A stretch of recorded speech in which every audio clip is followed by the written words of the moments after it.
niin, sitten ois tän vuoden raketit. Tää on siis ilotulitteet. Joo, ei ole hirveästi tässä, kun ei ollut aikaa käydä byrokratialla ja ei ollut myöskään oikein rahaa. Niin. Mutta aloitetaan. Täällä on tykäreitä, 20 pakettia. Vähän lisää. Joo. Ne oli 2 € Tokmannilla. Ihan kivassa alennuksessa. Sitten on Thunder King paketti viime vuodelta. En mä silloin ampunut, kun mulla oli noita niin paljon. No siinä on oikeastaan kaikki ilmapommit. Sitten on Pato ja Control Alt Delete. 16 laukausta, 128 grammaa per kappale. Ja nyt Delete on siis 2. Se näkyy. Sitten on HDR. 25 laukausta ja 155 grammaa. Se oli ihan kiva. 12 €. Ei ollut paha hinta. Tuli Palmupata. 240 grammaa ja 20 laukausta. Tokmannille 15 €. Sekä ei ollut paha. Sekin oli alennuksessa, joo. Niin siinä oli noin padat. Sitten ei ollut keppiraketteja nyt tänä vuonna, mutta kissanpieruja löytyy. Tää oli Tokmannilla siis. Yllätyin, kun ei ole näkynyt. Niinku tosi kauan aikaa. Mutta joo, 8 € paketti oli kyllä vähän suolainen hinta, mutta tällaisia sitten. Siinä on yksi on räjähtävä ja toinen on rätisevä. Sitten on meteoriitteja, vajaapaketti heksehylejä, joita pyros, jotain rätiseviä, breakdanceja. Sitten on double piraatteja. Toi on vähän vajaa toi paketti. Hauskoja. On näitä, tuli ilmaiseksi tilauksessa. Mä en tiedä mitä nää on. Mut joo.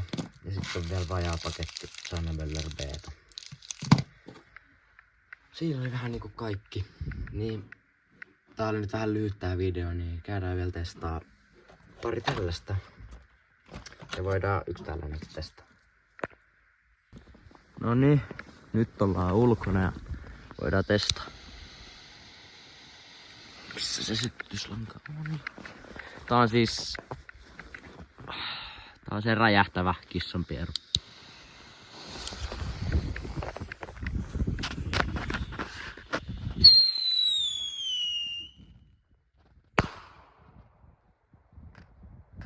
Oho. No on kyllä siis tosi hyviä. Jos miettii, että sai 25 paketissa. Nyt lähtee siis rätisevä.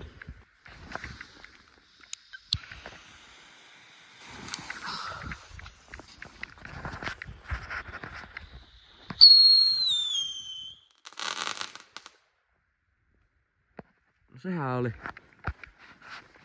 Sitten vielä tää vika mysteeri juttu. Tämä vielä käytiin mitä tää tekee. Saaks tosta?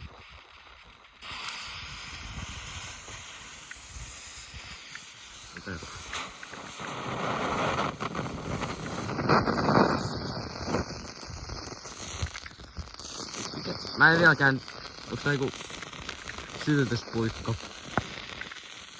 Tai jotain.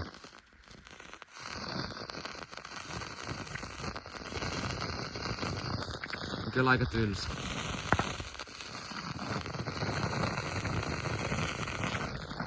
No.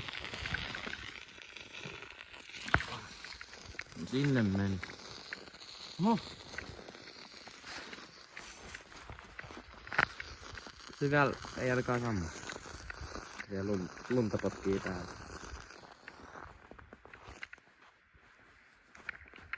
Nyt sammu.